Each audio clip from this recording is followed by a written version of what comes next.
Hello everyone, welcome to my channel. दोस्तों, आज की ये वीडियो बहुत ज़्यादा इम्पॉर्टेंट होने वाली है हमारे बीए प्रोग्राम 5th सेमेस्टर वाले स्टूडेंट्स के लिए। गाइस, आज की इस वीडियो के अंदर मैं आप लोगों के लिए लेकर आ गई हूँ आपके BA programme political science subject 5th semester का एक इम्पॉर्टेंट क्वेश्चन का आंसर। दोस्तों, आज जो क्वेश्चन मैं आपको कराने वाली हूँ इसके बहुत ज़्यादा चांसेस हैं कि ये आप लोगों के एग्ज़ाम में आए। एंड दोस्तों, प्रीवियस ईयर के अंदर ये क्वेश्चन काफ़ी ज़्यादा टाइम रिपीट हुआ है, तो इसीलिए ये क्वेश्चन आप लोग ज़रूर प्रिपेयर कर लीजिएगा अपने एग्ज़ाम में जाने से पहले। दोस्तों, वीडियो स्टार्ट करने से पहले आप लोगों के साथ कुछ इंपॉर्टेंट चीज़ों के बारे में मुझे डिस्कस करना है, तो सबसे पहले उसके बारे में डिस्कस कर लेते हैं। दोस्तों, काफ़ी सारे हमारे स्टूडेंट हैं जिन्होंने कल मुझे काफ़ी सारे मैसेजेस किए हैं एंड बोला कि मैम हमें आप OBE क्वेश्चन पेपर सॉल्व कराइए। दोस्तों, आप लोगों को प्लीज़ ये चीज़ समझनी होगी कि जिस दिन आप लोगों का OBE एग्ज़ाम होता है उस दिन जो क्वेश्चन पेपर आप लोगों को SOL की वेबसाइट से डाउनलोड करके अपना एग्ज़ाम देना होता है, वो क्वेश्चन पेपर मैं डाउनलोड नहीं कर पाती हूँ। मेरे पास वो क्वेश्चन पेपर को एक्सेस करने का कोई भी तरीका नहीं होता है एंड वो क्वेश्चन पेपर मैं आपको उस दिन सॉल्व नहीं करा सकती हूँ। दोस्तों, आप लोगों को ये चीज़ समझनी होगी कि आप लोगों के जो OBE एग्ज़ाम होते हैं वो बिल्कुल आप लोगों के उसी तरीके से एग्ज़ाम होते हैं जैसे कि आप लोग कॉलेज जाकर देते हो एग्जामिनेशन हॉल में बैठकर। दोस्तों, वहाँ पे जिस तरीके से आप लोग एग्जामिनेशन हॉल में अपनी पुरानी जो आपने पिछले 2-3 महीनों के अंदर प्रिपरेशन की होती है उसके बेसिस के ऊपर पेपर करते हो, ठीक उसी तरीके से OBE एग्ज़ाम के अंदर भी आपको करना होता है। दोस्तों, OBE एग्ज़ाम में बस आप लोगों को एक फ़ायदा ये मिलता है कि आप लोगों को एक तो ये एग्ज़ाम आपको आपके घर से देना होता है, क्योंकि कोविड-19 की वजह से आप लोगों को पता है कि आप लोग एक भी बार अपने कॉलेज जा ही नहीं पाए हो एग्ज़ाम देने।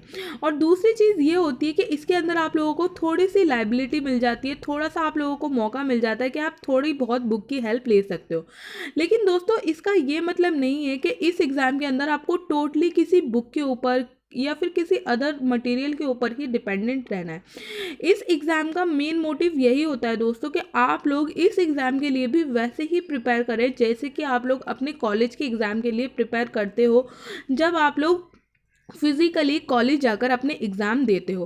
तो दोस्तों, मैं आप लोगों को हमेशा आप लोगों के एग्ज़ाम से पहले काफ़ी सारे क्वेश्चन आंसर कराती हूँ एंड वो क्वेश्चन आंसर मैं आपको इस बेसिस के ऊपर कराती हूँ कि प्रीवियस ईयर के अंदर कौन कौन से ऐसे क्वेश्चंस होते हैं जो कि most of the time repeat हुए होते हैं। एंड वो क्वेश्चन कराने का मोटिव यही होता है कि अगर अगेन वो क्वेश्चन आपके एग्ज़ाम में रिपीट होता है तो आप लोगों को वहाँ पर वो क्वेश्चन आंसर याद रहे एंड आप लोग उसको ईजिली टैकल कर सको। दोस्तों, आप लोगों को ये चीज़ भी ज़रूर समझनी चाहिए कि जब भी मैं आप लोगों के लिए कोई वीडियो बनाती हूँ तो उस वीडियो को बनाने से पहले मुझे 3 से 4 घंटे की मेहनत करनी पड़ती है, जब जाकर वो वीडियो रेडी होती है। तो दोस्तों, ठीक एग्ज़ाम वाले दिन एक तरफ आपका OBE एग्ज़ाम चल रहा है, उस दिन उसी टाइम क्वेश्चन आंसर अवेलेबल करा पाना आप लोगों को मेरे बस के बाहर है। मैं आपको नहीं करा पाती हूँ क्योंकि दोस्तों उस टाइम पे जो क्वेश्चन पेपर का एक्सेस होता है वो मेरे पास नहीं होता है। एंड दोस्तों, ये OBE एग्ज़ाम आप लोगों को बिल्कुल एग्ज़ाम की तरह ही लेने हैं। उस टाइम पे आप लोगों को जस्ट अपने पेपर पे फोकस करना है, क्योंकि आप लोगों के पास सिर्फ 3 घंटे होते हैं एंड 3 घंटे के अंदर आप लोग खुद सोचिए कि अगर आप क्वेश्चन आंसर ढूंढने बैठोगे तो आप लोग कैसे 3 घंटे के अंदर अपना पेपर कंप्लीट कर पाओगे। दोस्तों, काफ़ी सारे स्टूडेंट हैं जो कि कल बोल रहे थे कि मैम क्वेश्चन आंसर लाइए, क्वेश्चन आंसर लाइए।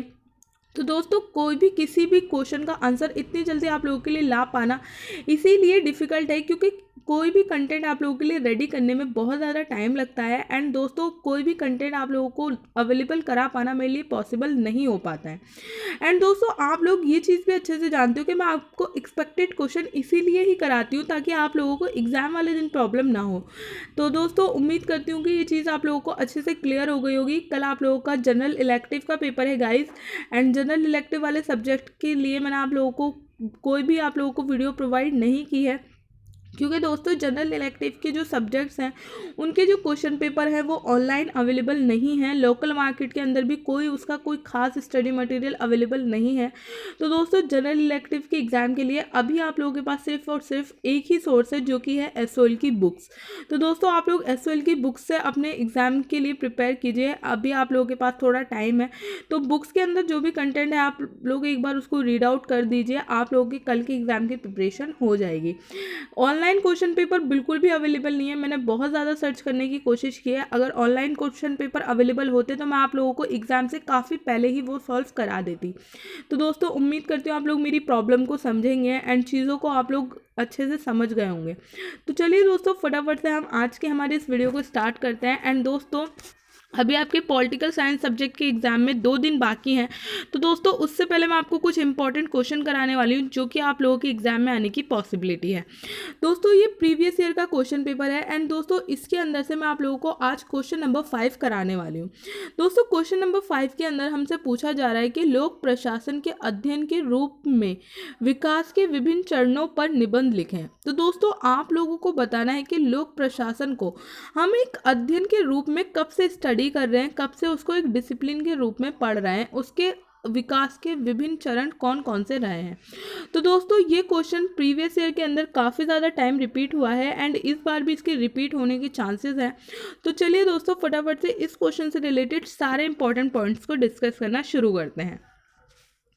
सो दोस्तों हमारा जो सबसे पहला और इम्पॉर्टेंट पॉइंट है वो है हमारा परिचय। तो दोस्तों परिचय आप लोगों को इस क्वेश्चन के आंसर में कुछ इस तरीके से लिखना है कि एक व्यवस्थित अध्ययन के रूप में लोक प्रशासन का विकास अभी आधुनिक ही है। लोक प्रशासन के शैक्षिक अध्ययन का प्रारंभ करने का श्रेय वुड्रो विल्सन को जाता है, जिसने अपने लेख द स्टडी ऑफ एडमिनिस्ट्रेशन जो कि 1887 में प्रकाशित हुआ था में इस शास्त्र की वैज्ञानिक बुनियाद को विकसित करने की आवश्यकता पर जोर दिया। इस लेख में राजनीति तथा प्रशासन के बीच स्पष्ट विभिन्नता दिखाई गई है और घोषित किया गया है कि प्रशासन को राजनीति से दूर रहना चाहिए। इसी को तथाकथित राजनीतिक प्रशासन द्विविभाजन कहते हैं। गोडाउन ने विल्सन का अनुकरण किया है। उसने सरकार के 2 पृथक कार्यों की धारणा को व्यक्त किया और उनको राजनीति तथा प्रशासन का नाम दिया। राजनीति का संबंध नीतियों से अथवा राज्य की इच्छा को प्रकट करने से है। प्रशासन का संबंध इन नीतियों को लागू करने से है। प्रशासन में विधि को लागू करने के साथ साथ अर्ध वैज्ञानिक, अर्ध न्यायिक तथा अर्ध व्यापारिक व वाणिज्यिक कार्य भी सम्मिलित होते हैं। सो दोस्तों इस क्वेश्चन के आंसर में आपको परिचय कुछ इस तरीके से लिखना है। एंड दोस्तों यहाँ पे आप लोगों को कुछ बहुत इंपॉर्टेंट पॉइंट हैं जो कि हमेशा ध्यान रखने हैं। अगर आप लोगों के एग्जाम में ये क्वेश्चन आता है तो इन पॉइंट्स को आपको आपके आंसर के अंदर ज़रूर मेंशन करना है। दोस्तों पहला पॉइंट तो ये है कि लोक प्रशासन को एक अध्ययन के रूप में किसने विकसित किया है, किसको इसका श्रेय जाता है। तो दोस्तों इसका श्रेय दिया जाता है वुड्रो विल्सन को। दोस्तों वुड्रो विल्सन का नाम आपको बिल्कुल नहीं भूलना है, ये बहुत ज़्यादा ज़रूरी है। इसके बाद दोस्तों वुड्रो विल्सन ने अपना एक लेख लिखा था जिसके अंदर उन्होंने एक विषय के रूप में, एक अध्ययन के रूप में लोक प्रशासन के बारे में बात कही थी। उस लेख का नाम क्या था ये भी आपको ध्यान रखना है। तो उसका नाम था द स्टडी ऑफ एडमिनिस्ट्रेशन जो कि 1887 के अंदर प्रकाशित हुआ था। ये चीज़ भी आपको ध्यान रखनी है। उसके बाद दोस्तों जो सेकंड हमारे थिंकर हुए हैं वो कौन थे जिन्होंने इस चीज़ को अपनाया था, वो थे हमारे गोडाउन। तो दोस्तों इनका नाम भी आप लोगों को ज़रूर ध्यान रखना है, ये भी बहुत ज़्यादा इंपॉर्टेंट है। तो दोस्तों इंट्रोडक्शन के अंदर ये कुछ पॉइंट है जो कि आपको ज़रूर मेंशन करने हैं अगर ये क्वेश्चन आपके एग्जाम में आता है। अब बात करते हैं दोस्तों हम हमारे नेक्स्ट पॉइंट की, जो कि है लोक प्रशासन अध्ययन के रूप में विकास के निम्नलिखित 5 चरण में विभाज्य है। तो दोस्तों लोक प्रशासन को एक अध्ययन के रूप में उसका जो विकास हुआ है उसके बेसिकली 5 चरण है। पहला चरण है 1887 से लेकर 1926 तक, यानी कि 1926 तक। तो दोस्तों हमारा पहला पॉइंट है जिसके अंदर हमें बताया गया है कि एक विषय के रूप में लोक प्रशासन का जन्म 1888 में हुआ। अमेरिका के प्रिंसटन यूनिवर्सिटी में राजनीति शास्त्र के तत्कालीन प्राध्यापक वुड्रो विल्सन को इस शास्त्र का जनक माना जाता है। उन्होंने 1887 में प्रकाशित अपने लेख प्रशासन का अध्ययन में राजनीति और प्रशासन को अलग अलग बताते हुए कहा, एक संविधान का निर्माण सरल है, इसे चलाना बड़ा कठिन है। उन्होंने इसे चलाने के क्षेत्र के अध्ययन पर बल दिया जो स्पष्टता प्रशासन ही है। उन्होंने राजनीति और प्रशासन में भेद किया। सन 1887 में विल्सन के लेख के प्रकाशन के साथ वास्तव में एक ऐसे नए युग का जन्म हुआ जिसमें धीरे धीरे लोक प्रशासन अध्ययन के एक नए क्षेत्र के रूप में विकसित हुआ।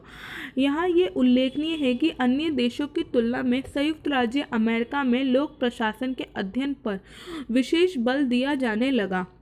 वहाँ प्रशासन एक विज्ञान के रूप में विकसित हुआ। इसके अध्ययन के लिए लोग प्रबंधन विद्यालयों में प्रवेश लेने लगे।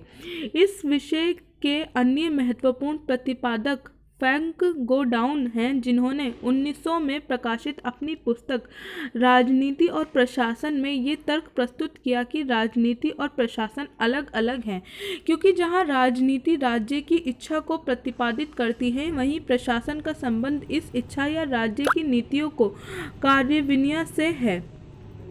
वास्तव में ये वह समय था जब अमेरिका में सरकारी क्षेत्र में शिथिलता और भ्रष्टाचार का बोलबाला था और फलस्वरूप सरकार सुधार के आंदोलन चल रहे थे। इस सुधार आकांक्षी वातावरण में अनेक विद्यालयों में लोक प्रशासन का अध्ययन अध्यापन शुरू हो गया। 1914 में अमेरिकी राजनीति विज्ञान संघ ने अपनी एक रिपोर्ट में कहा कि सरकार में काम करने के लिए कुशल व्यक्तियों की पूर्ति करना राजनीति शास्त्र के अध्ययन का एक लक्ष्य है। फलस्वरूप लोक प्रशासन राजनीति विज्ञान का एक प्रमुख अंग बन गया और इसके अध्ययन अध्यापक को भारी प्रोत्साहन मिला। सन 1926 में एल.डी. हाइट की पुस्तक लोक प्रशासन के अध्ययन की भूमिका प्रकाशित हुई। वह प्रशासन की प्रथम पाठ्य पुस्तक थी जिसमें राजनीति प्रशासन के अलगाव में विश्वास व्यक्त किया गया और लेखक ने अपनी ये मान्यता प्रकट की कि लोक प्रशासन का मुख्य लक्ष्य दक्षता और मितव्ययिता है। हाइट की पुस्तक के अनेक संस्करण प्रकाशित हो चुके हैं और वह आज भी प्रचलन में ही नहीं बल्कि इसे लोक प्रशासन की महत्वपूर्ण कृति माना जाता है। लोक प्रशासन के विकास के इस प्रथम चरण की दो प्रमुख विशेषता रही हैं। पहली, लोक प्रशासन का उदय और राजनीति एवं प्रशासन के अलगाव में विश्वास। तो दोस्तों, आप लोगों को इस तरीके से इसके पहले चरण के बारे में बताना है। बेसिकली गाइस, पहले चरण के अंदर लोक प्रशासन के उदय के बारे में और इसके बीच में क्या क्या चीज़ें हम पढ़ते हैं, क्या क्या चीज़ें लोक प्रशासन के अंदर आ सकती हैं, इसके बारे में बताया गया है। तो दोस्तों, आप लोगों को प्रथम चरण के बारे में इस तरीके से लिखना है एंड ये सारे पॉइंट आप लोगों के लिए बहुत इंपॉर्टेंट है। इन सारे पॉइंट्स को आप लोग ज़रूर ध्यान रखिएगा। दोस्तों, अब बात करते हैं हम हमारे सेकेंड पॉइंट की, जो कि है द्वितीय चरण। लोक प्रशासन अध्ययन के विकास में द्वितीय चरण का प्रारंभ हम W.F. विलोबे की पुस्तक लोक प्रशासन के सिद्धांत से मान सकते हैं। विलोबे ने यह प्रतिपादित किया कि लोक प्रशासन में अनेक सिद्धांत हैं जिनको कार्यान्वित करने में लोक प्रशासन को सुधारा जा सकता है।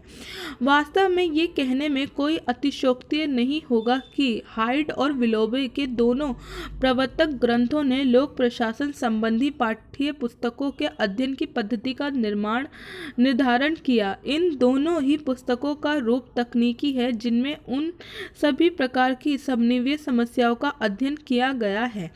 इन पुस्तकों में प्रशासकीय अध्ययन के विशिष्ट क्षेत्रों में उठने वाली विषय वस्तु संबंधी समस्याओं का वर्णन नहीं मिलता है। ये दोनों ही प्रवर्तक ग्रंथ इन समस्याओं पर आधारित हैं। लोक प्रशासन को राजनीति से पृथक और स्वतंत्र होना चाहिए तथा इसके सिद्धांतों को मोटे तौर पर सहज ही पहचानना और परिभाषित किया जा सकता है। विलोबे की उपयुक्त पुस्तक के बाद अनेक विद्वानों ने लोक प्रशासन पर पुस्तकें लिखनी शुरू की, जिनमें उल्लेखनीय नाम है मैरी पार्क फोलेटर, हेनरी फेयोल, मोने रयाली। तो दोस्तों, आप लोगों को इस तरीके से सेकंड पॉइंट को ध्यान रखना है। दोस्तों, सेकंड पॉइंट के अंदर लोक प्रशासन को अध्ययन के रूप में पढ़ने के लिए जो पुस्तकें प्रकाशित हुई और जो थिंकर्स आए जिन्होंने पुस्तकों के तौर पर लोक प्रशासन को एक सब्जेक्ट के तौर पर प्रतिपादित किया, उसके बारे में बताया गया एंड किन किन थिंकर्स ने लोक प्रशासन से रिलेटेड इंपॉर्टेंट बुक्स लिखी है उनके बारे में यहाँ पे बताया गया। तो दोस्तों, यहाँ पे ये मैंने जितने भी नेम्स आप लोगों के लिए मेंशन किए हैं, ये थोड़े से डिफ़िकल्ट नेम है दोस्तों, लेकिन आप लोग प्लीज़ इनको याद ज़रूर रखिएगा, ये काफ़ी ज़्यादा इम्पॉर्टेंट है। तो दोस्तों चलिए अब हम फटाफट से बात करते हैं हमारे नेक्स्ट पॉइंट की, जो कि है, तो नेक्स्ट पॉइंट है तृतीय चरण। अब प्रशासन के सिद्धांतों को चुनौती देने का युग प्रारंभ हुआ। सन 1938 से 1947 तक के चरण लोक प्रशासन के क्षेत्र में ध्वंसकारी अधिक रहे। सन 1938 में चेस्टर ब्रैंडेड की कार्यपालिका कार्य नामक पुस्तक प्रकाशित हुई, जिसमें प्रशासन के किसी भी सिद्धांत का वर्णन नहीं किया गया। सन 1946 में हर्बर्ट ने अपने एक लेख में लोक प्रशासन के तथाकथित सिद्धांतों को नकारते हुए इसे किंवदंतियों की संज्ञा दी। सन 1947 में रॉबर्ट डाहाल ने अपने एक लेख में ये सिद्ध करने का प्रयत्न किया कि लोक प्रशासन विज्ञान नहीं है और इसको सिद्धांत की खोज में मुख्यतः 3 बाधाओं का सामना करना पड़ता है। प्रथम, विज्ञान मूल शून्य होता है जबकि प्रशासन मूल बहुल है। द्वितीय, मनुष्य के व्यक्तित्व समान नहीं होते हैं और फलस्वरूप प्रशासन के कार्यों में विभिन्नता आ जाती है। तृतीय, वह सामाजिक ढांचा भी एक बाधा है जिसके अंतर्गत लोक प्रशासन पनपता है। इस तृतीय चरण की प्रधानता यही रही है कि लोक प्रशासन का अध्ययन चुनौतियों और आलोचनाओं का शिकार बना, जिससे इस विषय की नई संभावनाएं उजागर हुई। सो दोस्तों ये है हमारा तीसरा चरण। बेसिकली दोस्तों तीसरे चरण के अंदर लोक प्रशासन को क्रिटिसाइज करने वाले थिंकर्स का जन्म हुआ। उन थिंकर्स ने लोक प्रशासन के अध्ययन के रूप में काफ़ी सारी चीज़ों के ऊपर पॉइंट आउट किया, काफ़ी सारी चीज़ें बताएं कि कहाँ कहाँ हम लोक प्रशासन को एक अलग विषय नहीं मान सकते, या फिर इसके अध्ययन में हमें कौन कौन सी चीज़ों को प्रॉब्लम के तौर पे देखा जाता है। तो दोस्तों ये पॉइंट भी आप लोगों के लिए इम्पॉर्टेंट है, इस पॉइंट को भी आप लोग अच्छे से ध्यान रखिएगा। दोस्तों हमारा नेक्स्ट पॉइंट है चतुर्थ चरण। ये चरण इस रूप में क्रांतिकारी अथवा संकट काल रहा कि लोक प्रशासन जिन जिन उपलब्धियों का गीत गा रहा था उन सभी को बेकार ठहरा दिया गया। हर्बर्ट साइमन जिसने युक्त संगत आलोचना की, उसके फलस्वरूप सिद्धांतवादी विचारधारा अविश्वसनीय प्रतीत होने लगी। लोक प्रशासन के स्वरूप के संबंध में अनेक संदेह उठ खड़े हुए। ये विवाद का विषय बन गया। इसलिए 1948 से 1970 के चरण को लोक प्रशासन के स्वरूप की संकट अवस्था कहा गया है। इस युग में लोक प्रशासन ने मोटे तौर पर 2 रास्ते अपनाए। प्रथम, कुछ विद्वानों एक विषय के रूप में लोक प्रशासन का विकास राजनीति शास्त्र के अंतर्गत आ गया। द्वितीय, लोक प्रशासन के विकल्प की खोज हुई। जो विद्वान राजनीति शास्त्र के अंतर्गत आए उनका तर्क था कि लोक प्रशासन राजनीति से निकला है और उसका अंग है। इस समय राजनीति शास्त्र भी कुछ परिवर्तनों के दौर से गुजर रहा था और उसमें लोक प्रशासन को पहले वाला महत्व नहीं दिया जा रहा था। स्वाभाविक था कि इस स्थिति में लोक प्रशासन सौतेलेपन और अकेलेपन का अनुभव करने लगा। दूसरा, लोक प्रशासन के जिस विकल्प की खोज हुई वह था प्रशासनिक विज्ञान। लोक प्रशासन व्यापार प्रबंध आदि से मिलकर प्रशासनिक विज्ञान की नींव डली। ये तर्क प्रस्तुत किया गया कि प्रशासन तो प्रशासन ही है, चाहे वह निजी क्षेत्र में हो या सार्वजनिक क्षेत्र में। 1956 में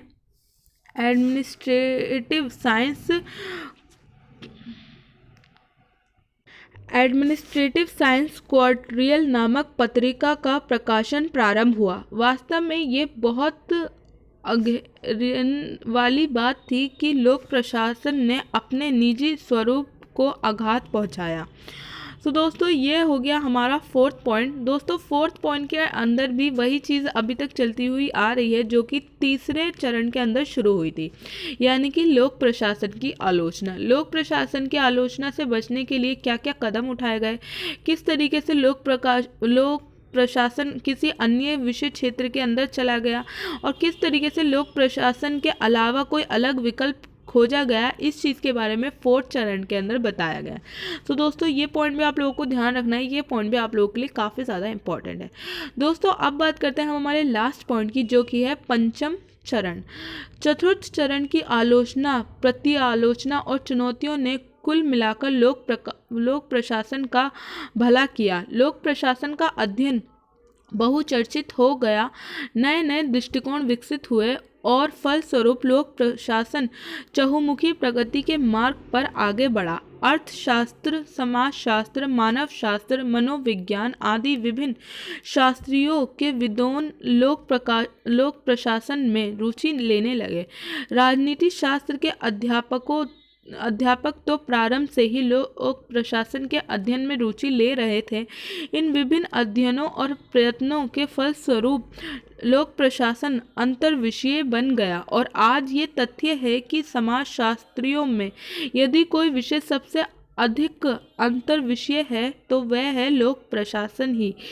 इससे लोक प्रशासन के वैज्ञानिक स्वरूप का विकास हुआ। इतना ही नहीं, इससे लोक प्रशासन के क्षेत्र का विस्तार हो गया और तुलनात्मक लोक प्रशासन तथा विकास प्रशासन का प्रभुत्व हुआ।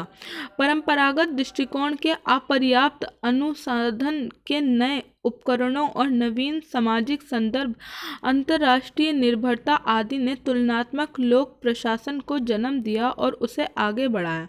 लोक प्रशासन के तुलनात्मक अध्ययन के परिणामों और प्रविधियों का समग्र लोक प्रशासन के स्वरूप पर गंभीर प्रभाव पड़ा।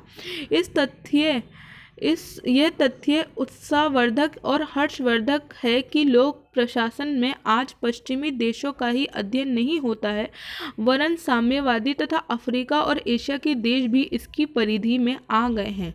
लोक प्रशासन एक सांस्कृतिक विषय के घेरे से निकलकर अन्य संस्कृतियों की ओर उन्मुख हुआ है, जिसने इसे अधिक लाभ पहुंचाया है। लोक प्रशासन के क्षैतिज का विस्तार किया है। नवीन लोक प्रशासन ने इस महत्वपूर्ण बात पर बल दिया है कि लोक प्रशासन के क्षैतिज का विस्तार किया है। नवीन लोक प्रशासन ने इस महत्वपूर्ण बात पर बल दिया कि लोक प्रशासन को सीधे समाज से जुड़ा होना चाहिए।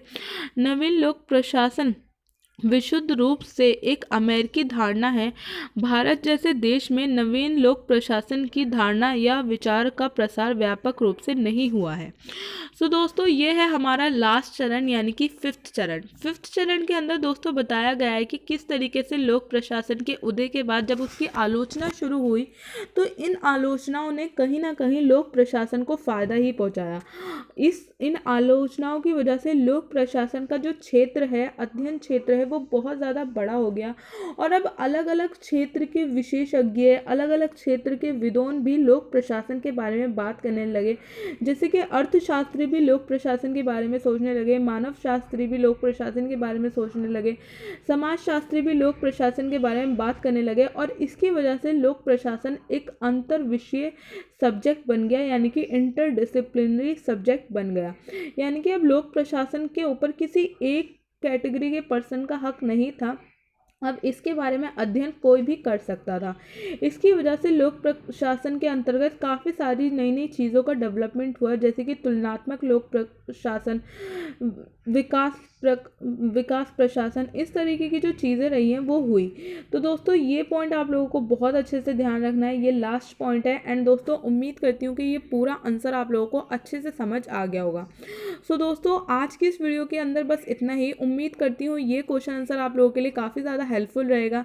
एंड इसके अलावा दोस्तों जो भी चीज़ें मैंने आप लोगों को बताई हैं वो भी आप लोगों के लिए काफ़ी ज़्यादा हेल्पफुल रहेंगी। तो दोस्तों अगर आज की ये वीडियो आप लोगों को अच्छी लगे तो प्लीज़ इस वीडियो को ज़्यादा से ज़्यादा लाइक कीजिएगा, ज़्यादा से ज़्यादा शेयर कीजिएगा। एंड चैनल के ऊपर आप लोग पहली बार आए हो तो चैनल को सब्सक्राइब करना मत भूलिएगा। दोस्तों आप लोगों के लिए जितनी हेल्प मैं आपकी कर सकती हूँ उतनी मैं हमेशा करूँगी। आप लोगों को बिल्कुल भी किसी भी चीज़ को लेकर परेशान होने की ज़रूरत नहीं है। तो दोस्तों मिलती हूँ मैं आप सबसे नेक्स्ट वीडियो के अंदर, तब तक के लिए थैंक यू सो मच।